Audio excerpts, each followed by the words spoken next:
नमस्कार, स्वागत है आप सभी का। मैं हूं आपके साथ कुमार कुणाल धीरज। आप देख रहे हैं मुद्दा और आज मुद्दा में बातचीत करेंगे शांति पहल की। जी हां, भारत के शांति पहल की और इस सवाल की कि क्या यह शांति पहल सफल होगा। भारत ने एक बार फिर यूक्रेन रूस के हालात के साथ ही पश्चिमी एशिया की तनावपूर्ण स्थिति पर गहरी चिंता जताई है और सभी संबंधित देशों और दूसरे प्रमुख देशों से आह्वान किया है कि वह इसे हल करने में शीघ्रता दिखाएं। भारत के विदेश मंत्री एस जयशंकर 3 दिवसीय इटली दौरे पर हैं। इटली दौरे पर पहुंचे विदेश मंत्री एस जयशंकर ने रोम मेडिटेरेनियन डायलॉग 2024 में बोलते हुए हमास द्वारा इजरायल के साथ संघर्ष के दौरान आतंकवाद और बंधक बनाने की निंदा की। जयशंकर ने 2 बड़े संघर्षों, मध्य पूर्व और यूक्रेन की बढ़ती चुनौतियों पर बात की। उन्होंने इन संघर्षों से भविष्य में होने वाले खतरनाक परिणाम पर भी चर्चा की। जयशंकर ने संघर्ष के समाधान के लिए भारत के समर्थन को दोहराया। उन्होंने कहा कि भारत 2 स्टेट सॉल्यूशन का पक्षधर है, लेकिन लगातार बढ़ रहे संघर्ष से हमारी चिंताएं बढ़ रही हैं। इस दौरान जयशंकर ने मध्यस्थता और बातचीत का आह्वान किया। जयशंकर की यह टिप्पणी चल रहे इजराइल लेबनान संघर्ष के बीच आई है। यह संघर्ष अक्टूबर 2023 में हमास के इजराइल पर हमले के बाद हिजबुल्लाह के हमलों के बाद बढ़ गया। इस युद्ध के कारण बड़ी संख्या में लोग हताहत हुए और विस्थापित हुए। अंतर्राष्ट्रीय स्तर पर कई देश युद्ध रोकने की कोशिश कर रहे हैं। जयशंकर ने अपने संबोधन में यह भी कहा कि भारत संघर्ष रोकने के लिए लगातार इजराइल और ईरान के संपर्क में है। अदन की खाड़ी और उत्तरी अरब सागर के संबंध में भारतीय नौसेना के जहाज पिछले साल से व्यावसायिक जहाजरानी की रक्षा के लिए तैनात हैं। यूक्रेन में संघर्ष के बारे में जयशंकर ने युद्ध के मैदान के समाधान की धारणा को खारिज करते हुए बातचीत और कूटनीति पर तत्काल वापसी का आह्वान किया। उन्होंने कहा कि इस संघर्ष के गंभीर अस्थिरकारी परिणाम हैं, जिसमें भूमध्य सागर के लिए भी यह बात शामिल है। यह स्पष्ट है कि युद्ध के मैदान से कोई समाधान नहीं निकलने वाला है। जयशंकर ने कहा कि पूरा भूमध्य सागर के साथ भारत का हित जुड़ा हुआ है और भारत इस क्षेत्र में यथाशीघ्र शांति के पक्ष में है। उन्होंने कहा कि इस क्षेत्र के देशों के साथ भारत का द्विपक्षीय कारोबार 80 अरब डॉलर का है और यहां 4.60 लाख भारतीय रहते हैं। उर्वरक, ऊर्जा, प्रौद्योगिकी, रक्षा जैसे क्षेत्रों के लिए यह भारत के लिए इस क्षेत्र के बारे में उन्होंने बताया यह काफी महत्वपूर्ण है।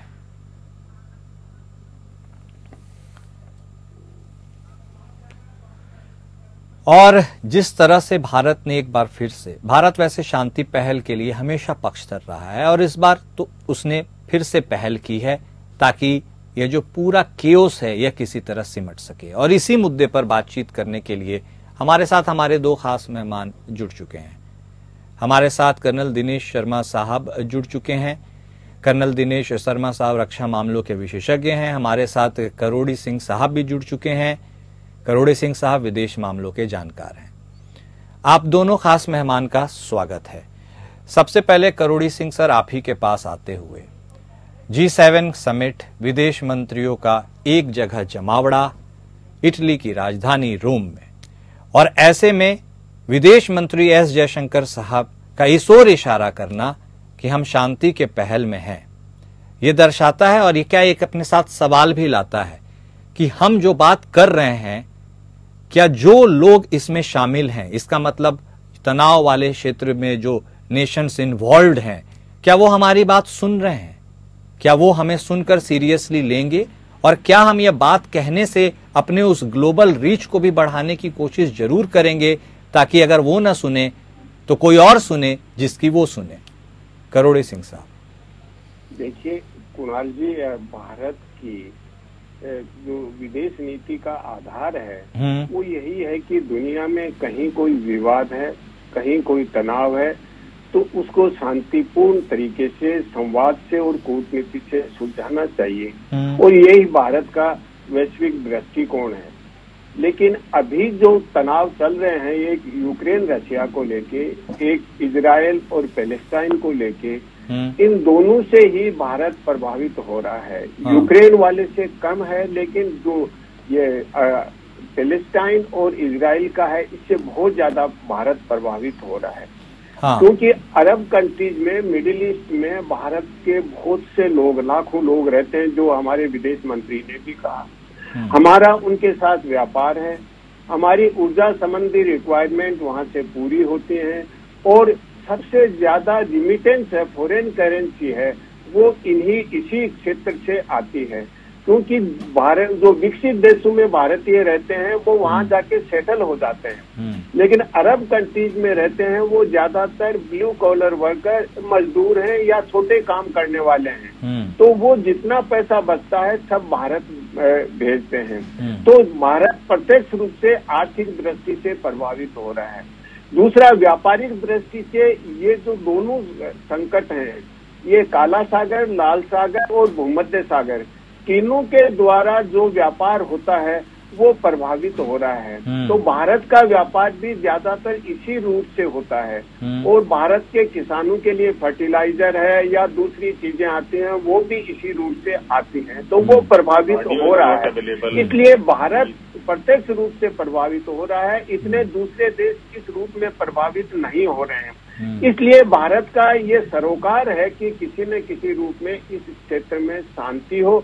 भारत की विदेश नीति की दृष्टि से भी, भारत के हित की दृष्टि से भी, भारत के वैश्विक दृष्टिकोण की दृष्टि से भी। तो भारत अब ये चाहता है कि इजराइल और पैलेस्टाइन का जो मामला है वो दो राज्यों के सिद्धांत के आधार पे सुलझाया जाए। इसके लिए दूसरे देश भी सहमत हैं, चीन भी सहमत है, रशिया भी सहमत है, UN जनरल असेंबली भी सहमत है, सभी देश सहमत हैं। लेकिन जो पार्टी इसमें इन्वॉल्व है, हमास और इजराइल, वो दोनों ही दो राज्यों के सिद्धांत के पक्ष में नहीं है। हमास भी एक राज्य की बात करता है, इजराइल को खत्म करने की बात करता है, और इजराइल भी दो राज्यों के सिद्धांत के पक्ष में नहीं है। तो इसके लिए क्या भारत कोई प्रस्ताव तैयार करेगा और दुनिया के सामने रखेगा? अभी मुझे लगता है वो स्थिति नहीं आई है।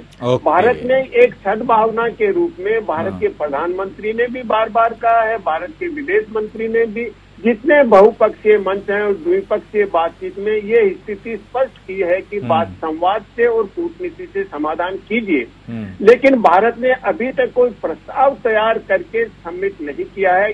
जब कोई प्रस्ताव सामने आए और दूसरे देश उसका समर्थन करें, तब कोई सार्थक कार्यवाही हो सकती है। अभी तक की स्थिति है वो एक सद्भावनापूर्ण वातावरण बनाने की है, जिससे भारत का हित पूरा हो, भारत की प्रतिष्ठा के अनुकूल गतिविधियां चलती रहे। इतना ही है कुणाल। बिल्कुल, आपने सही फरमाया सर। और युद्ध किसी भी चीज का हल नहीं है, लेकिन हाँ, हर कोई सुनने और समझने को तैयार है, एक्सेप्ट द पार्टीज इन्वॉल्व्ड। ये अच्छी बात आपने कही। अगर वो भी सुन लेते तो चीजें ऐसी नहीं होती। शर्मा साहब, जैसा कि मैंने कहा कि युद्ध किसी चीज का हल नहीं है, फिर भी युद्ध हो रहा है। युद्ध हो भी वैसी जगह रह रहा है जो काफी बौद्धिक क्षमता, इजराइल की बात करें उनके भी पास काफी अधिक है, रूस की बात करें, यूक्रेन की बात करें, मतलब चीजों को समझने वाले ये नेशंस हैं। अब ऐसे में देखिए, हमारे प्रधानमंत्री साहब यूक्रेन भी जाते हैं, हमारे प्रधानमंत्री साहब रूस भी जाते हैं। हमारा संबंध इजराइल के साथ भी ठीक है।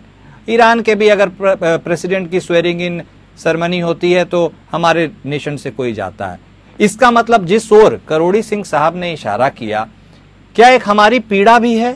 क्योंकि जिस तरह से व्यवसाय को लेकर क्षति है, कनेक्टिविटी को लेकर क्षति है, अन्य कई चीजों को लेकर, मानवता तो खैर इसमें इन्वॉल्व है ही। ऐसे में युद्ध किसी चीज का हल नहीं है, लेकिन फिर भी युद्ध हो रहा है। आपको लगता है कि भारत के विदेश मंत्री के तरफ से दिया गया यह बयान, और इसे एक तरह से पहल की बात करे, मैसेजिंग की प्रयास करे, इसके दूरगामी कुछ परिणाम हो सकते हैं? या फिर जैसा करोड़ी सिंह साहब ने कहा कि बहुत ज्यादा कुछ तो हम नहीं कर सकते, लेकिन हाँ एक पहल की है, हमने मैसेजिंग की है। आपका इसमें क्या टेक है सर? कुणाल जी, कुछ समय के लिए मेरा ऑडियो था नहीं, तो इसलिए मैं अपने साथी करोड़ी जी को सुन नहीं पा रहा था, तो मैं आपके प्रश्न का उत्तर देना चाहूंगा। देखिए साहब, ऐसा है कि पिछले 2 साल के आसपास जो है हमने अपनी फॉरेन पॉलिसी के अंदर एक और नया शब्द जोड़ा है कि भारत जो है वो विश्व मित्र है। तो हमारा हमेशा ये कोशिश रहती है कि किसी भी समस्या का समाधान जो है वो शांतिपूर्वक और बातचीत के द्वारा निपटाया जाए। हमने जो आगाह किया है, आज की तारीख में इस समय दुनिया हमारी बात को समझती है और हमें जो है अप्रिशिएट करती है कि हमारी फीलिंग या हमारी विलिंगनेस जो है वो हम युद्ध नहीं चाहते हैं, बल्कि समस्याओं का समाधान शांतिपूर्वक ढंग से चाहते हैं। यही बात हमारे प्रधानमंत्री जी ने भी रशिया और यूक्रेन के युद्ध के समय कहा था कि ये समय जो है वो लड़ाई का नहीं है, युद्ध का नहीं है, हमें शांतिपूर्वक अपने समस्याओं को सुलझाना है। जी कुणाल जी। जी बिल्कुल बिल्कुल सही बात कही आपने, लेकिन यही बात है कि हमने मैसेजिंग तो दे दी, लेकिन इसका असर कितना होगा। करोड़ी सिंह सर, ऐसे क्या क्या वो मेन फैक्टर्स हैं? कुछ की ओर आपने इशारा किया, लेकिन क्या कुछ अंडरलाइंग फैक्टर्स भी हैं? क्या यह जो लड़ाइयां हो रही है इससे भारत को सिर्फ व्यावसायिक क्षेत्र पे, कनेक्टिविटी के क्षेत्र में, अर्थव्यवस्था, इन चीजों का ही नुकसान है, या फिर इसके कुछ और भी पहलू हैं जो हम समझ नहीं पा रहे हैं और शायद भारत के विदेश मंत्री ने इस राग को छेड़ करके हमारी जो पीड़ा है हमने जाहिर की है? क्या इसके कुछ और भी कारण हो सकते हैं या फिर जिनका आपने उल्लेख किया वो पर्याप्त है? देखिए कुणाल जी, वो पर्याप्त नहीं है। हाँ। अगर मिडिल ईस्ट का सैन्यकरण होता है, हाँ, और वहाँ सैनिक गतिविधियां बढ़ती हैं तो भारत की सुरक्षा के लिए भी खतरा है और भारत का रणनीतिक हित है वो भी प्रभावित होता है। तो भारत इसीलिए सक्रिय है कि भारत के पड़ोस में जहां भी कोई एक्सटेंडेड नेबरहुड जिसको हम कहते हैं, वहां भी शांति रहे तो विकास होगा, प्रगति होगी और जन सामान्य का कल्याण होगा। यही भारत का दृष्टिकोण है। तो भारत का सुरक्षा संबंधी हित भी इससे प्रभावित होता है। हाँ। लेकिन विशेष रूप से पश्चिमी देश हैं, अमेरिका है, वो इजराइल को सबसे विश्वसनीय साथी मिडिल ईस्ट में मानता है। और अगर इजराइल कमजोर होता है तो अमेरिका ये सोचता है कि मेरा वैश्विक नेतृत्व है वो प्रभावित होगा, अमेरिका का रणनीतिक जो हित है वो बाधित होगा। इसलिए अमेरिका पूर्णतः इजराइल के साथ है और अमेरिका कभी कभी दबाव बनाता है सीज फायर के लिए। और अभी लगता है कि अभी कल हिजबुल्लाह ने जिस तरह का इजराइल पे अटैक किया है उससे ऐसा लग रहा है कि सीज फायर की तरफ बढ़ रहे हैं। वैसे कतर ने और इजिप्ट ने, अमेरिका ने मिलकर कई बार प्रयास किया कि सीज फायर किया जाए, लेकिन सीज फायर के वो प्रयास सफल नहीं हुए। तो जो पहला कदम है वो केवल सीज फायर होना चाहिए और सीज फायर होने के बाद आगे नेगोशिएशन चल सकता है। लेकिन अभी लगता नहीं कि सीज फायर भी आसानी से होगा, क्योंकि इस युद्ध में लगभग 45,000 लोग मारे गए जिनमें महिला और बच्चे हैं। देखिए, महिला और बच्चे निरपराध होते हैं, वो युद्ध की गतिविधि में इन्वॉल्व नहीं होते हैं। तो और इसके अलावा 1 लाख के करीब घायल हो गए हैं और बहुत से डिस्प्लेस हुए हैं। तो केवल ये पैलेस्टाइन और इजराइल का नहीं रहा, यमन भी अप्रत्यक्ष रूप से इन्वॉल्व हो गया है, लेबनान भी हो गया है, सीरिया भी हो गया। तो ये धीरे धीरे एक्सपेंड होता लग रहा है। ईरान ऑलरेडी किसी न किसी रूप में इन्वॉल्व है। अगर ईरान फिर एक्टिवेट ज्यादा होता है और इजराइल और ईरान में अगर ज्यादा ये अदावत चलती है और एक दूसरे पे स्ट्राइक करते हैं तो हालात और बिगड़ेंगे। तो ऐसी स्थिति में पहला कदम सीज फायर कैसे हो सकता है, इसके लिए भारत अकेला नहीं, सामूहिक रूप से क्या कर सकता है। मुझे लगता है कि जो G7 के विदेश मंत्रियों की बैठक हो रही है उसमें इनफॉर्मल तरीके से ऐसी बातचीत होगी कि G7 या कोई छोटा समूह मिलके ऐसा प्रस्ताव रखे जिससे सीज फायर किया जाए, क्योंकि अमेरिका, कतर और इजिप्ट का जो सीज फायर प्लान था वो सफल नहीं हो रहा है। तो भारत प्रत्यक्ष रूप से प्रभावित हो रहा है, केवल आर्थिक दृष्टि से नहीं, व्यापारिक दृष्टि से नहीं, भारत की सुरक्षा के लिए भी यहाँ खतरा है। अगर सैन्यकरण होता है, ग्रेट पावर गेम होता है जिसमें चाइना, रशिया, अमेरिका सब इन्वॉल्व होते हैं, तो भारत की सुरक्षा के लिए निश्चित रूप से खतरा है। जी कुणाल, बहुत ही इम्पोर्टेंट पॉइंट आपने रेज किया है करोड़ी सिंह सर, और इसी पॉइंट को मैं थोड़ा एक्सटेंड करूंगा, स्ट्रेच करूंगा और शर्मा साहब के पास भी चलते हैं। शर्मा साहब, न केवल व्यावसायिक और आर्थिक, जिस ओर करोड़ी सिंह साहब ने इशारा किया वो प्रभावित हो रहा है, बल्कि सुरक्षा के दृष्टिकोण से उन्होंने एक अहम मुद्दा उठाया, उसमें भी बहुत कुछ चीजें एट स्टेक है। अब देखिए, इन तनावग्रस्त क्षेत्रों में 4.60 लाख भारतीय भी वहां पर रहते हैं, रोजी रोटी के लिए गए हैं, कुछ बस गए हैं, जो भी बात है। और ऐसे में बहुत बड़ी संख्या में हमारे सोल्जर्स भी हैं। यदि हिजबुल्लाह की बात करें तो लेबनान वाले जो इलाके हैं जो इजराइल से लगते हैं, यूएन पीस कीपिंग फोर्स है, उसमें हमारे कई सैनिक हैं। तो ऐसा नहीं है कि कोई सिर्फ दो देशों के बीच लड़ाई हो रही है तो वही दो देशों के लोग इसमें पिस रहे हैं या उस प्रभावित हो रहे हैं, इसमें पूरी दुनिया पिस रही है। ऐसे में आपको लगता है कि सुरक्षा के दृष्टिकोण से जो व्यू पॉइंट करोड़ी सिंह साहब ने कहा है, हम उससे अफेक्ट हो सकते हैं, और ऐसे में बहुत कुछ larger than the picture at stake है? जी कुणाल जी, मैं सहमत हूँ करोड़ी सर ने जो कुछ पॉइंट बताए हैं, इसका इनडायरेक्टली और डायरेक्टली जो है हमारे ऊपर भी जो है असर पड़ता है, हमारी सुरक्षा के ऊपर असर पड़ता है। हमारे तकरीबन 1000 सैनिक जो हैं वो यूएन पीस कीपिंग फोर्स के अंदर लेबनान के अंदर तैनात हैं। उनकी सुरक्षा जो है वो खतरे में पड़ती है अगर ये युद्ध जो है चालू रहता है और इनका आपस के अंदर किसी प्रकार का जो है सीज फायर नहीं होता। दूसरा देखिए साहब, हमारे ईरान के अंदर भी इंटरेस्ट है। अगर ये युद्ध और ज्यादा बढ़ता है, ईरान के अंदर हमने चारबाग पोर्ट जो है वो हमारे लिए बहुत इंपॉर्टेंट है, उसके ऊपर जो है हमने काफी पैसा लगा के उसे किया है। अगर वहां पर किसी प्रकार की कोई दखलंदाजी होती है तो हमारे जो सेंट्रल एशियन रिपब्लिक कंट्रीज हैं उनके साथ जो हम व्यापार बढ़ाना चाहते हैं, जो व्यापार का आवागमन का इलाका है अफगानिस्तान और उस इलाके के अंदर, वो अफेक्ट करता है। लेकिन हम एक मिनट, अभी मैं एक सीज फायर के बारे में बात कर रहा हूं जो कि निकलकर खबरें आ रही हैं, लेकिन उससे पहले मिडिल ईस्ट के अंदर घटनाक्रम जो है बड़ा तेजी से बदली हो रहा है। इस महीने के शुरू में सुप्रीम लीडर ने स्टूडेंट को एड्रेस करते समय, वो स्टूडेंट को एड्रेस कर रहे थे, ये इनका जो वार्षिक सम्मेलन होता है, जैसा आप सबको ज्ञान है कि नवंबर 1980 में हार्डलाइनर स्टूडेंट्स ने जो है तेहरान के अंदर यूएस की एम्बेसी के ऊपर कब्जा कर लिया था। तो सुप्रीम लीडर ने स्टूडेंट को एड्रेस करते हुए कहा था कि हम जो है, हमारे ऊपर किसी प्रकार का अगर अटैक होता है तो हम इजराइल और अमेरिका को क्रश कर देंगे। इसमें जो है अमेरिका ने भी रिटेलिएट किया और उन्होंने कहा कि अगर हमारे किसी सैनिक अड्डे या हमारे किसी इंटरेस्ट के ऊपर ईरान ने किया तो हम बहुत सख्ती के साथ रिटेलिएट होंगे।